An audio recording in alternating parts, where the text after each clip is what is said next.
Shalom, sidang jemaat yang diberkati oleh Tuhan. Selamat pagi untuk kita semua. Bersyukur atas kebaikan Tuhan dalam kehidupan kita hari lepas hari, hingga sampai pada saat hari ini kita boleh sama-sama kembali memasuki hadirat Tuhan. Hari ini kita akan mempersiapkan hati kita akan memuji dan memuliakan nama Tuhan, serta mendengarkan firman-Nya. Sebelumnya, saya mengundang sidang jemaat sekalian untuk bersaat teduh sejenak.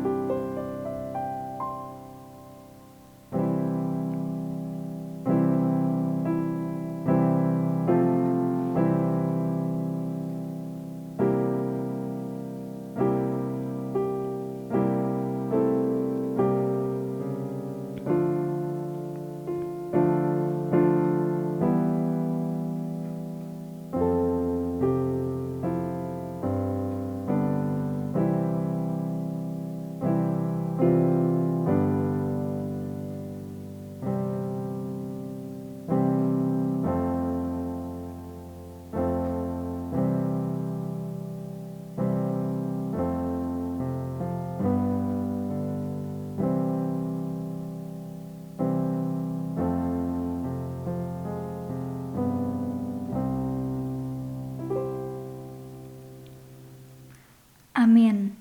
Mazmur 57 ayat 6 mengatakan, "Tinggikanlah dirimu mengatasi langit ya Allah. Biarlah kemuliaan-Mu mengatasi seluruh bumi." Kita akan sama-sama memuji Tuhan kita pada hari ini. Sidang jemaat saya untuk bangkit berdiri, kita akan menyanyikan KPPK yang terambil dari nomor 18. Mulia bagi namanya. Tuhan Yesus, ku menyembah dan masyurkan rahmat-Mu. Kau yang kudus dan berkuasa, mulialah nama-Mu. Mulia, mulia, mulia bagi namanya. Mulia, mulia, mulia bagi namanya. Tuhan Yesus penebusku, Engkaulah terang yang kekal. Bangsa-bangsa umat semua, puji Raja yang kekal. Mulia, mulia, mulia bagi namanya. Mulia, mulia, mulia bagi namanya.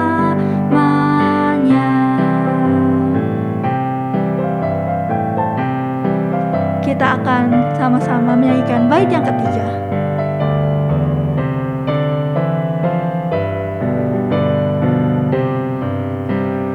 Kau tinggalkan tata mulia, rela turun ke dunia. Kau tebus jiwa manusia dan mati di Kalvari. Mulia, mulia, mulia bagi namanya. Mulia, mulia, mulia bagi namanya.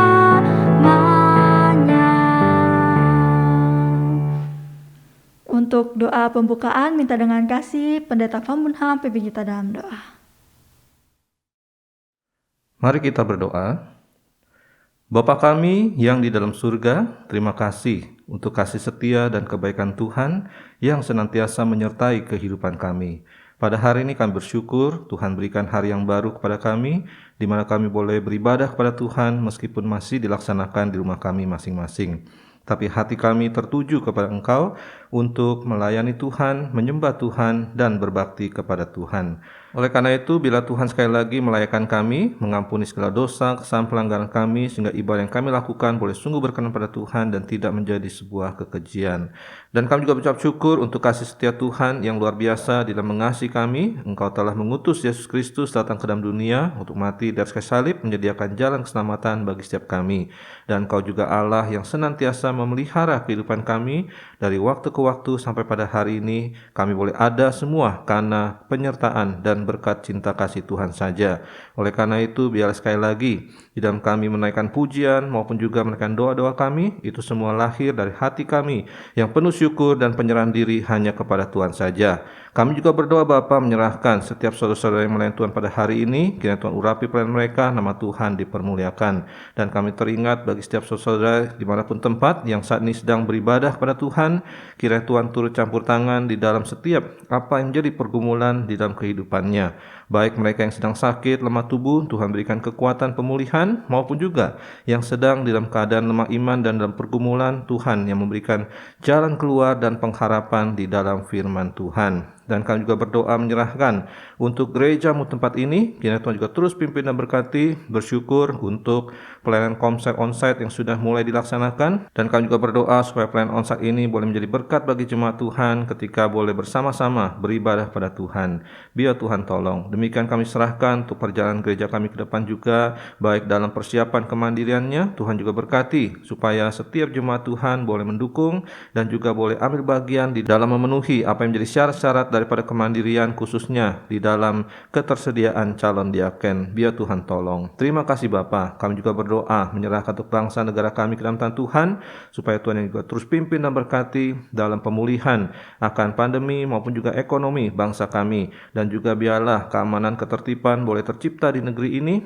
sehingga kami boleh terus melakukan pembangunan demi kesejahteraan masyarakat. Biar Tuhan tolong. Terima kasih Bapa. Sekali lagi kami serahkan ibadah kami pada hari ini ke dalam tangan Tuhan. Kiranya Tuhan pimpin dari awal sampai akhirnya. Biarlah nama Tuhan dipermuliakan. Hanya di dalam nama Tuhan Yesus, Tuhan dan Juru Selamat kami hidup, kami syukur dan kami berdoa. Amin. Jemaat dipersilakan duduk. Kita percaya apapun setiap musim hidup kita, ada satu pribadi yang tidak akan pernah meninggalkan kita. Kita mempunyai satu sahabat yang selalu setia menemani kita. Ada satu sobatku.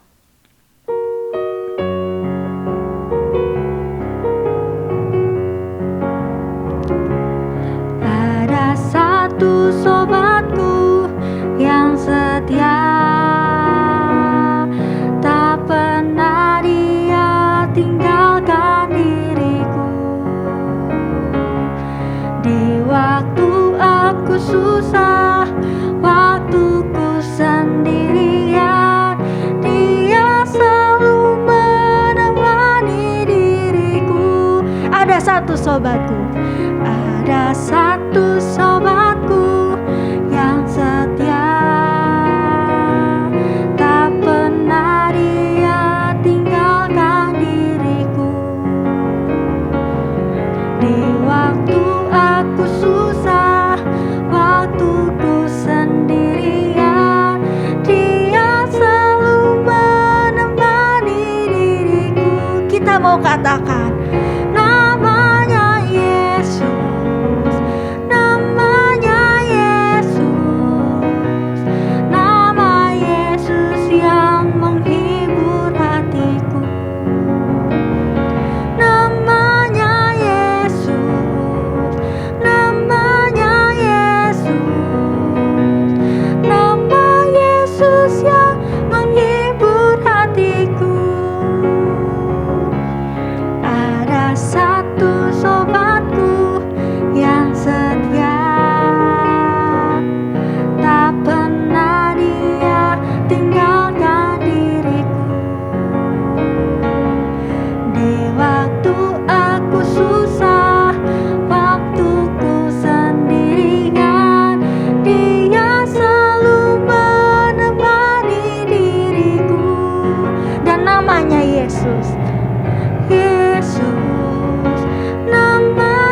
hari ini kita akan sama-sama membuka kebenaran firman Tuhan yang terambil dari Wahyu 7 ayat yang ke-9 sampai yang ke-12.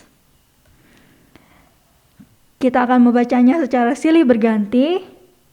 Wahyu 7 ayat 9 sampai 12.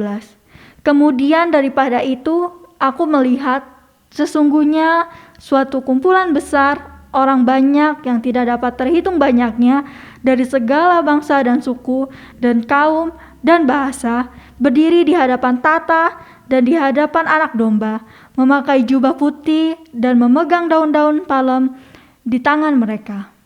Dan dengan suara nyaring mereka berseru, "Keselamatan bagi Allah kami yang duduk di atas tahta dan bagi anak domba." Dan semua malaikat berdiri mengelilingi tata dan tua-tua dan keempat makhluk itu. Mereka tersungkur di hadapan tata itu dan menyembah Allah.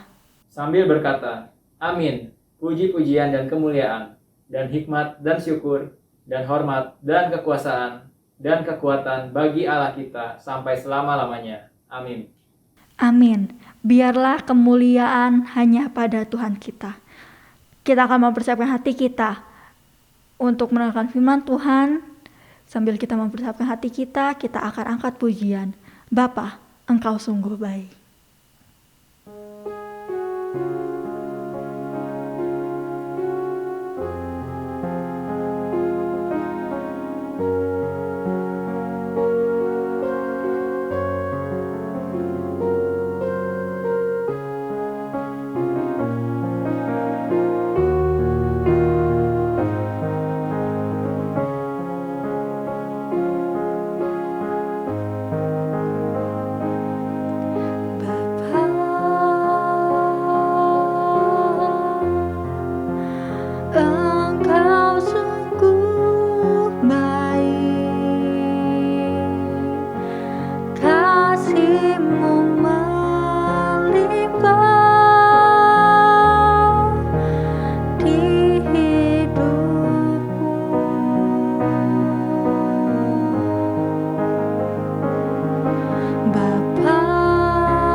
Sebelum kita mendengarkan firman Tuhan, kita akan mendengarkan persembahan pujian dari grup sekolah minggu.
Baik Bapak Ibu Saudaraku yang sama Tuhan, tiba waktunya kita akan mendengarkan kebenaran firman Tuhan. Tema kita pada hari ini adalah Gereja bagi semua orang. Dengan pembacaan Alkitab dari Wahyu pasal 7 ayat 9 sampai 12, tadi kita sudah membacanya bersama-sama. Saya ingin mengajak kita untuk memperhatikan dua bagian ayat firman Tuhan. Yang pertama dari 1 Timotius pasal 2 ayat 3 sampai 4, lalu Wahyu pasal 7 ayatnya yang ke-9 saja. Saya akan bacakan buat kita sekalian. Demikian bunyi firman Tuhan. 1 Timotius 2 ayat 3 sampai 4. Itulah yang baik dan yang berkenan kepada Allah, juru selamat kita, yang menghendaki supaya semua orang diselamatkan dan memperoleh pengetahuan akan kebenaran. Wahyu 7 ayat 9. Kemudian daripada itu aku melihat sesungguhnya suatu kumpulan besar orang banyak yang tidak dapat terhitung banyaknya, dari segala bangsa dan suku dan kaum dan bahasa, berdiri di hadapan tahta dan di hadapan Anak Domba, memakai jubah putih dan memegang daun-daun palem di tangan mereka. Amin. Sedemikian jauh pembacaan firman Tuhan. Berbahagialah setiap kita yang membaca, merenungkan, melakukan serta membagikan firman Tuhan dalam hidup kita hari lepas hari. Amin. Mari kita tundukkan kepala, kita mau berdoa kepada Tuhan. Bapa kami yang di dalam surga, terima kasih kalau pada hari ini ada kesempatan bagi kami untuk boleh membuka kebenaran firman Tuhan. Sebentar kami akan merenungkannya, kiranya Tuhan bersabda kepada setiap kami, agar kami boleh mengerti bagaimana Tuhan menghendaki agar gereja bagi semua orang. Terima kasih Bapa, dengar doa kami, hanya di dalam nama Tuhan Yesus, Tuhan dan Juru Selamat kami yang hidup, kami syukur dan kami berdoa. Amin. Bapak, Ibu, Saudaraku yang dikasihi dalam Tuhan, jikalau ada gereja di suatu wilayah ditolak keberadaannya oleh warga sekitar, mungkin kita tidak akan heran. Hal itu bisa terjadi karena faktor internal, misalnya di mana gereja itu terlalu eksklusif, kurang berinteraksi, dan menjadi saluran berkat bagi warga sekitar. Aktivitasnya tidak diketahui sehingga menimbulkan prasangka orang-orang luar.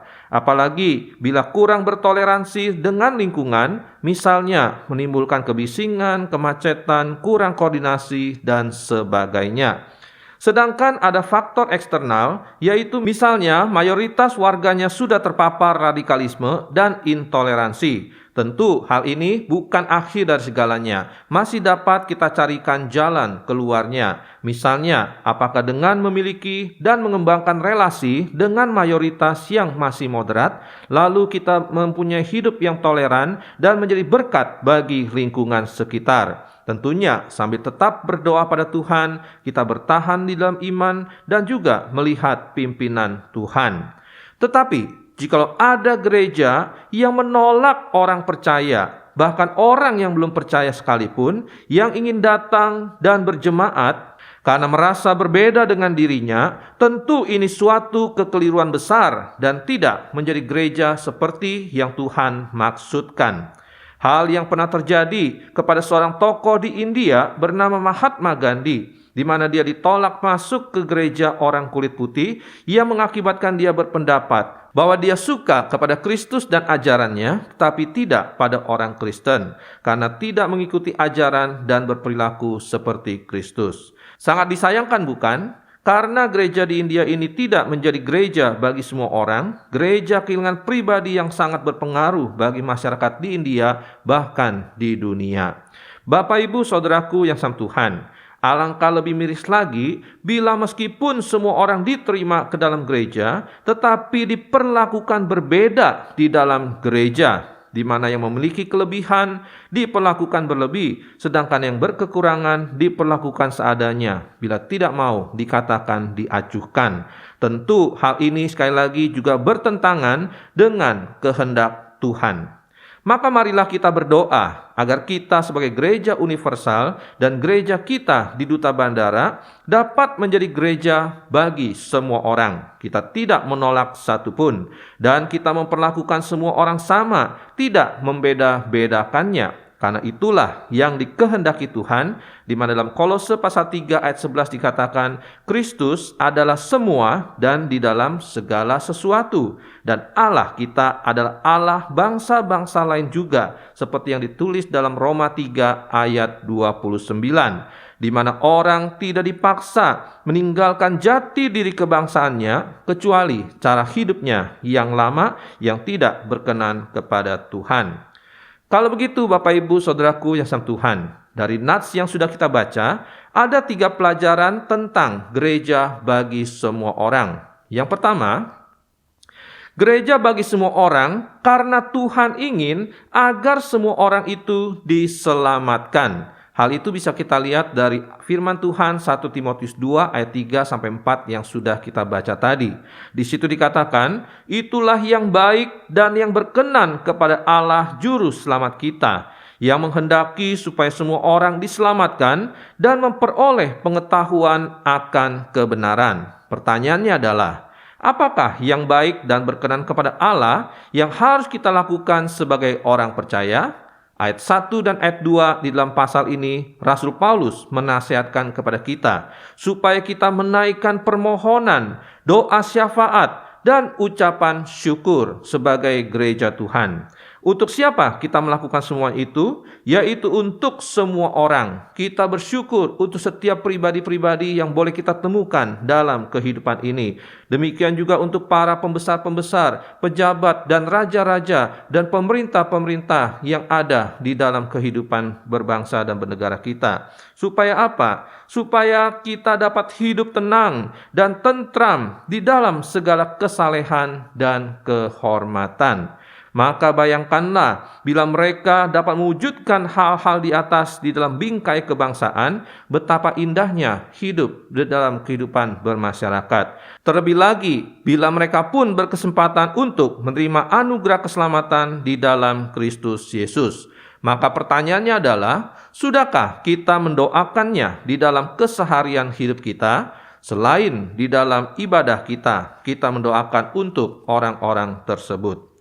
Bapak, Ibu, Saudaraku yang sang Tuhan, Tuhan Allah Juru Selamat kita menghendaki supaya semua orang diselamatkan. Dan ini bukan hanya sekedar keinginan atau kehendak dalam hati, tapi yang dieksekusi dengan sepenuh hati. Yang bila Tuhan tidak bertindak, maka manusia akan binasa sebagai orang berdosa dengan segala perbuatan dosanya.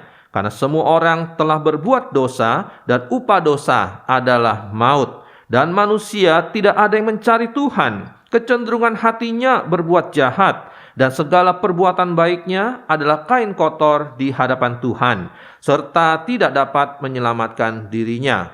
Karena keselamatan hanyalah pemberian Allah dalam Kristus Yesus, bukan hasil usaha manusia. Bapak, Ibu, Saudaraku yang sang Tuhan, firman Tuhan katakan, karena begitu besar kasih Allah akan dunia ini, sehingga Ia telah mengaruniakan anaknya yang tunggal, supaya setiap orang yang percaya kepadanya tidak binasa, melainkan beroleh hidup yang kekal. Hal itu terdapat dalam Yohanes 3 ayat 16. Yaitu, kita dapat diselamatkan melalui kematian daripada Yesus yang menggenapkan tuntutan keadilan Allah, di mana hal itu tidak bertentangan dengan kekudusannya dan mewujudkan kasih-Nya dalam rangka menyelamatkan manusia berdosa. Sehingga di dalam apa yang dilakukan Kristus bagi kita, tersedia jalan keselamatan bagi semua orang. Berita baik ini disebut Injil dan harus diberitakan, karena keselamatan yang telah Tuhan sediakan dalam Kristus Yesus hanya dapat dialami oleh mereka yang sungguh-sungguh meresponi panggilan Tuhan yang memanggil mereka keluar dari kegelapan menuju terangnya yang ajaib. Disitulah gereja diberikan amanat agung oleh Yesus untuk pergi menjadikan semua bangsa murid-Nya dan membaptis mereka dalam nama Bapa dan Anak dan Roh Kudus, dan mengajar mereka melakukan segala sesuatu yang telah Yesus perintahkan kepada kita. Dan ketahuilah, Yesus berjanji menyertai kita senantiasa sampai kepada akhir zaman. Memang realitanya tidak semua orang menerima anugerah keselamatan yang Tuhan berikan. Bahkan ada yang sampai matinya pun melakukan dosa yang tidak dapat diampuni, yaitu dosa menghujat Roh Kudus. Namun, gereja harus tetap memberitakan Injil, karena bagi mereka yang akan diselamatkan, Injil merupakan anugerah Allah dan gereja tidak bisa diam untuk tidak memberitakannya. Apalagi menolak orang yang mau menerima Yesus dalam kehidupannya. Terlebih lagi, kita tidak tahu siapa orang yang akan diselamatkan, maka harus kita beritakan bagi semua orang. Bapak, Ibu, Saudaraku yang sang Tuhan, Tuhan Allah bukan hanya menghendaki agar semua orang diselamatkan, dalam arti menerima hidup kekal dan ketika meninggal dunia masuk ke sorga. Namun Tuhan Allah juga menghendaki supaya orang-orang yang telah diselamatkan itu memperoleh pengetahuan akan kebenaran. Kebenaran yang berdasarkan Alkitab atau firman Tuhan, bukan menurut pemikiran atau pendapat manusia. Kebenaran tentang dasar-dasar iman, bagaimana firman Tuhan berbicara tentang Allah, siapa Yesus, siapa Roh Kudus, bagaimana manusia dan kehidupannya, bagaimana dosa dapat diatasi, dan keselamatan, gereja, kehidupan orang percaya, dan keluarga, dan akhir zaman nantinya. Bagaimana kita harus menyikapi dan memandang semua itu semua harus berdasarkan kebenaran firman Tuhan. Dan juga kita harus memiliki pengetahuan supaya kita tidak mudah disesatkan oleh pengajaran yang tidak alkitabiah yang semakin marak dan menjamur belakangan ini.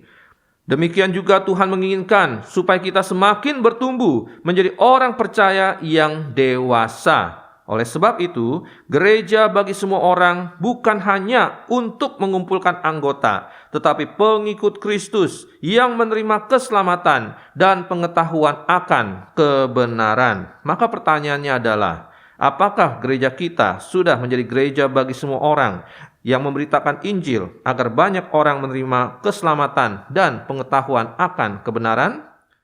Bapak, Ibu, Saudaraku yang dikasihi Tuhan, hal kedua yang bisa kita renungkan pada hari ini adalah gereja bagi semua orang berarti kita harus bersatu. Hal itu bisa kita lihat dari Wahyu 7 ayat 9 bagian A. Firman Tuhan berbunyi demikian, "Kemudian daripada itu, aku melihat sesungguhnya suatu kumpulan besar orang banyak yang tidak dapat terhitung banyaknya dari segala bangsa, suku, dan kaum dan bahasa."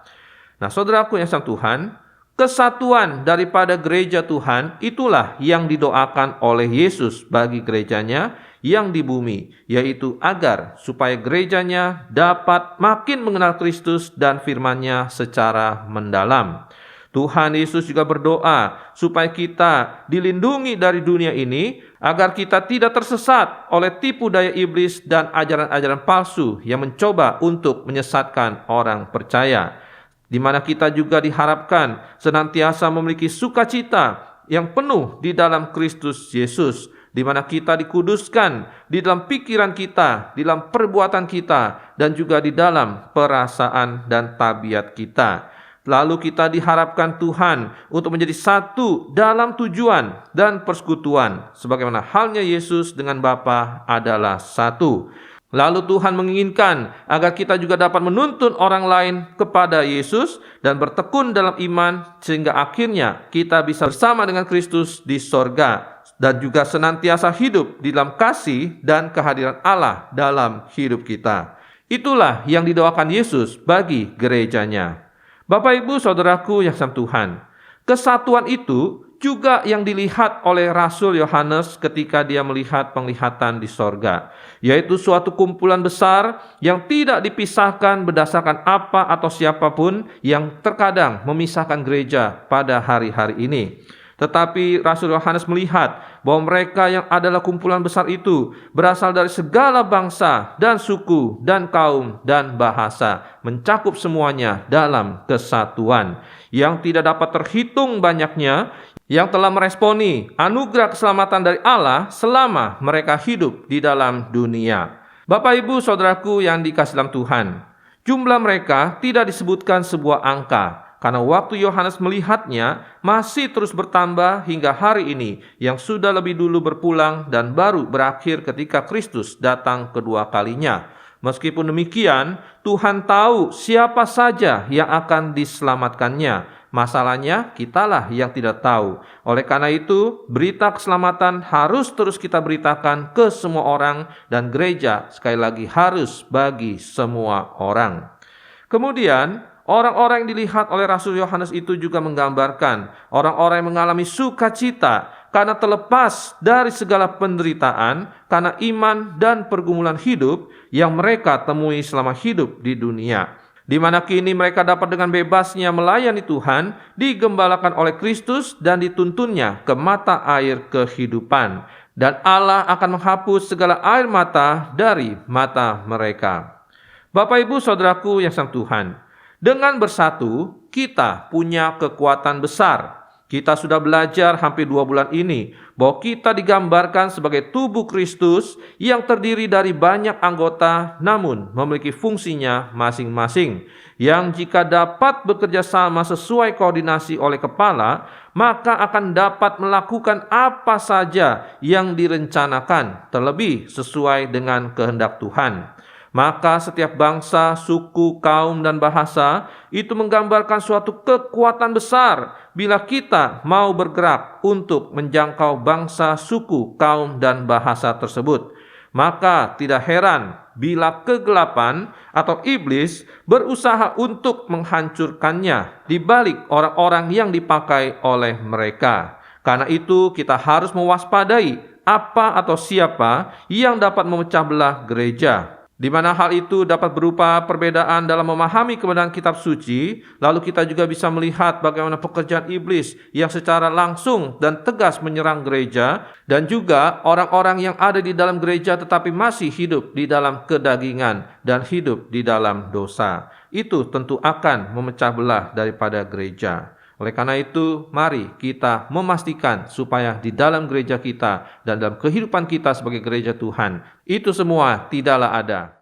Bapak, Ibu, Saudaraku yang sama Tuhan, hal ketiga yang bisa kita pelajari pada hari ini tentang gereja bagi semua orang adalah Tuhan mengharapkan orang-orang tersebut adalah orang-orang yang berpusat kepada Kristus. Hal itu bisa kita lihat dari Wahyu pasal 7 ayat 9 bagian B. Firman Tuhan berbunyi demikian, berdiri di hadapan tahta dan di hadapan Anak Domba, memakai jubah putih dan memegang daun-daun palem di tangan mereka. Bapak, Ibu, Saudaraku yang sama Tuhan, yang selalu berdiri di hadapan tahta Allah dan di hadapan Anak Domba, itu bicara tentang hanya melalui Kristuslah kita dapat berdiri di hadapan Allah dan diperkenan olehnya. Karena tanpa Kristus, kita adalah manusia berdosa yang tidak layak dan akan dibinasakan karena dosa-dosa kita. Karena itu patutlah kita bersyukur pada Tuhan yang telah melayakkan kita karena Kristus Yesus.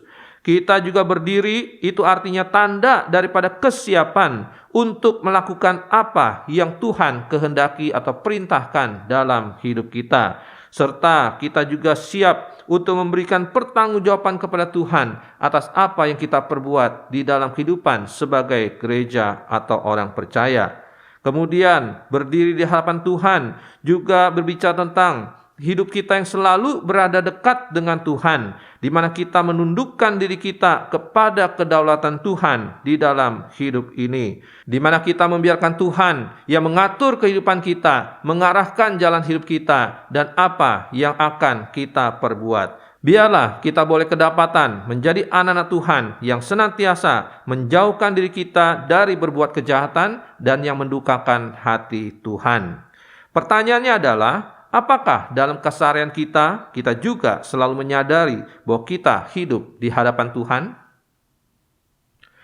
Bapak, Ibu, Saudaraku yang sama Tuhan, kemudian firman Tuhan juga menggambarkan kumpulan orang itu adalah yang memakai jubah putih. Hal itu berarti di mana kita hidup bukan saja telah dikuduskan oleh Tuhan, tapi kita juga diproses oleh Tuhan di dalam waktu ke waktu selama kita hidup, di mana kita dimurnikan oleh Tuhan, dikuduskan oleh Tuhan, baik melalui firman yang kita baca, yang mengubahkan kehidupan kita, dan juga menyadarkan kita atas segala dosa dan perbuatan salah kita. Kemudian kita terus diproses sampai kepada kita tiba di surga kelak, di mana di sana kita akan dimuliakan di dalam kekudusan Tuhan yang sejati. Bapak, Ibu, Saudaraku yang sama Tuhan, kita harus menanggalkan pakaian kita yang lama, yaitu perbuatan-perbuatan di dalam kedagingan yang terdapat dalam Galatia pasal 5 ayat 19 sampai 21. Firman Tuhan berkata, perbuatan daging telah nyata, yaitu percabulan, kecemaran, hawa nafsu, penyembahan berhala, sihir, perseteruan, perselisihan, iri hati, amarah, kepentingan diri sendiri, percideraan, roh pemecah, kedengkian, kemabukan, pesta pora, dan sebagainya. Terhadap semuanya itu, firman Tuhan peringatkan supaya kita tidak melakukannya. Sebab orang yang melakukan hal-hal demikian tidak akan mendapat bagian dalam kerajaan Allah yang menuju kepada kebinasaan. Nah, Bapak, Ibu, Saudaraku yang Tuhan, sudahkah kita hidup menanggalkan kebiasaan kita yang lama? Kita harus mengenakan pakaian yang baru yang berkenan kepada Allah, yaitu perbuatan-perbuatan yang memuliakan Tuhan, sehingga menghasilkan buah roh dalam kehidupan kita, seperti yang tercatat dalam Galatia 5 ayat 22 sampai 23. Lalu kita dilayakkan oleh Tuhan untuk melayani Dia dengan karunia-karunia yang diberikannya kepada kita. Maka apakah hal itu sudah nampak nyata dalam kehidupan kita? Kita bertumbuh secara rohani dan juga melayani Tuhan di dalam kehidupan kita.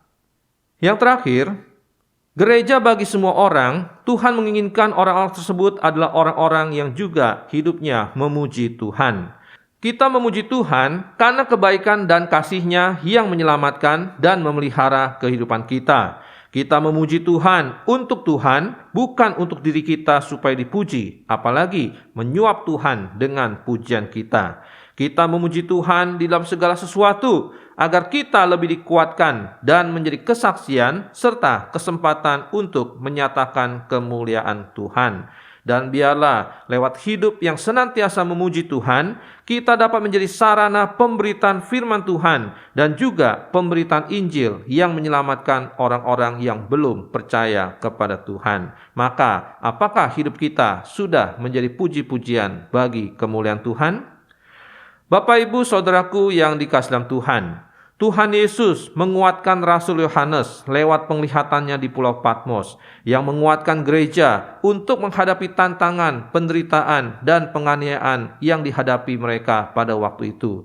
Dan firman Tuhan hari ini juga mau mengingatkan kepada kita bahwa sebagaimana Tuhan telah menyertai gerejanya pada waktu lampau, maka Ia pun tetap menyertai kita pada saat ini. Dan Tuhan tidak pernah berubah. Dia ingin supaya gereja juga tetap bagi semua orang.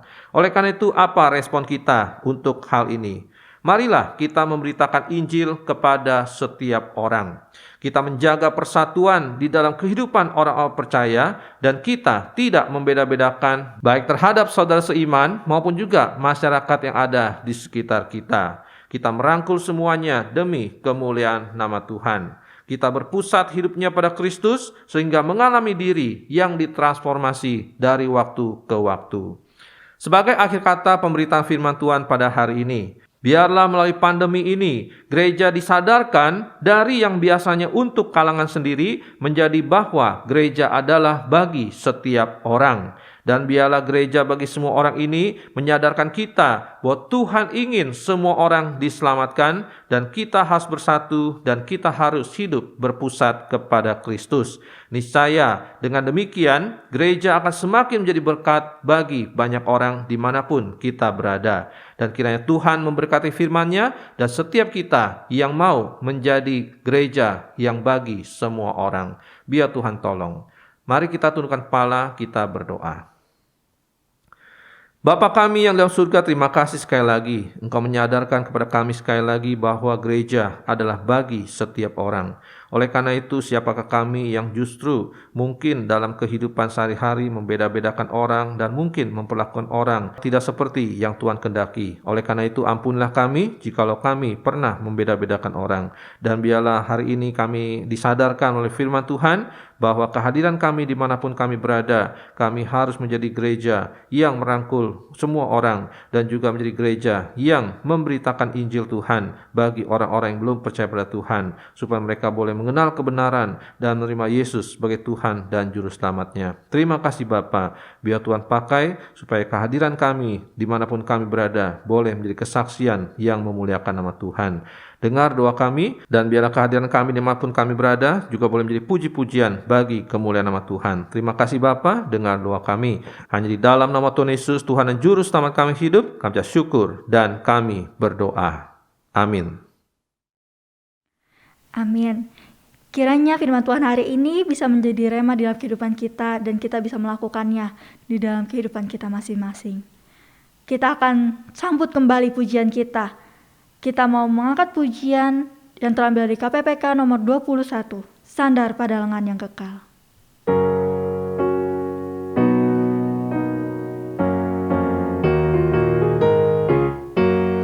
Amatlah senang dan bahagia sandar pada lengan yang kekal.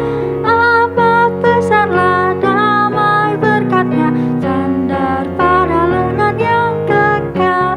Sandar, sandar, ku aman tiada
Kita bersyukur pada Tuhan yang telah memberkati jalannya kebaktian umum kita pada hari ini. Biarlah segenap firman Tuhan telah disampaikan boleh memberikan kekuatan dan sukacita bagi kita sekalian, supaya kita boleh menjadi gereja bagi semua orang.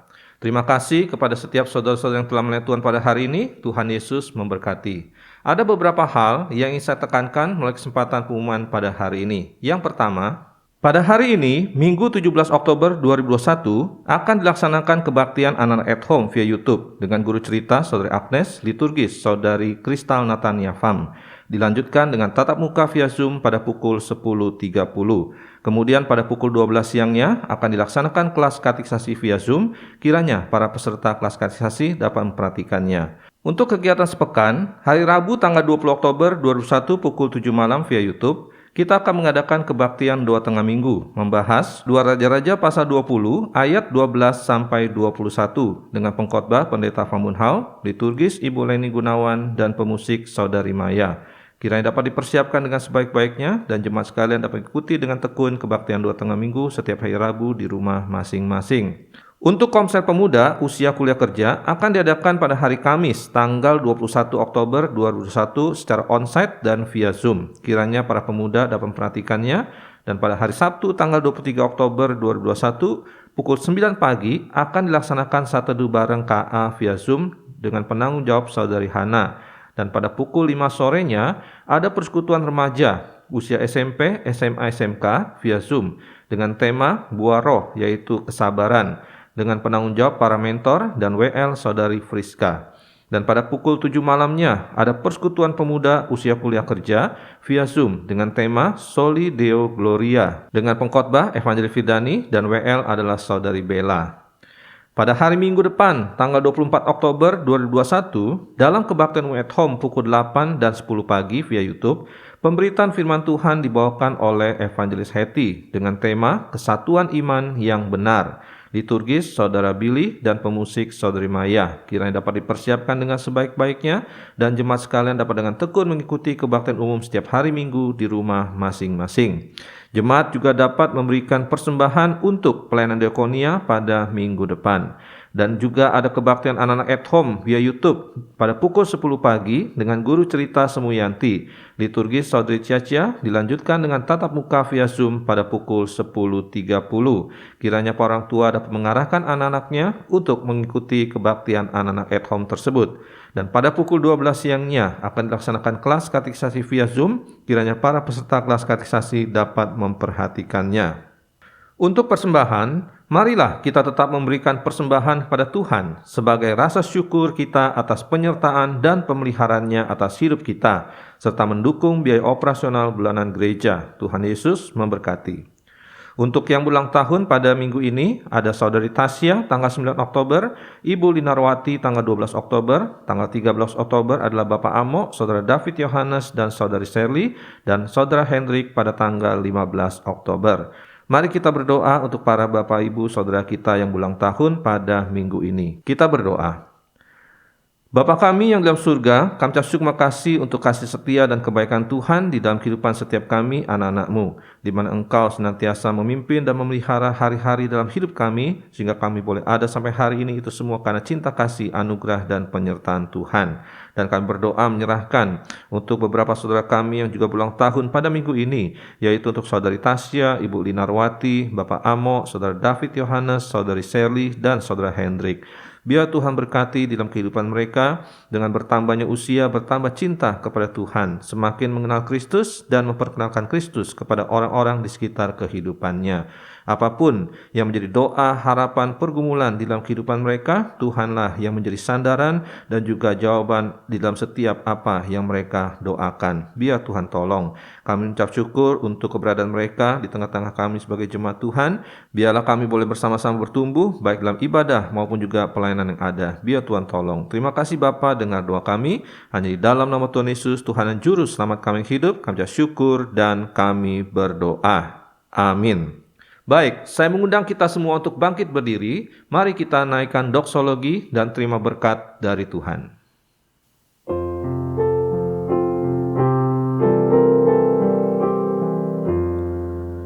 Bagi Bapa, Anak, dan Roh puji, hormat, dan mulia, dulu, sekarang, tak berubah, hingga selama-lamanya.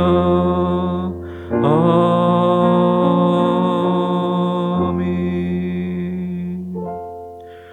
Saudara-saudaraku yang dikasihi Tuhan, arahkanlah hatimu kepada Tuhan dan terimalah berkat-Nya.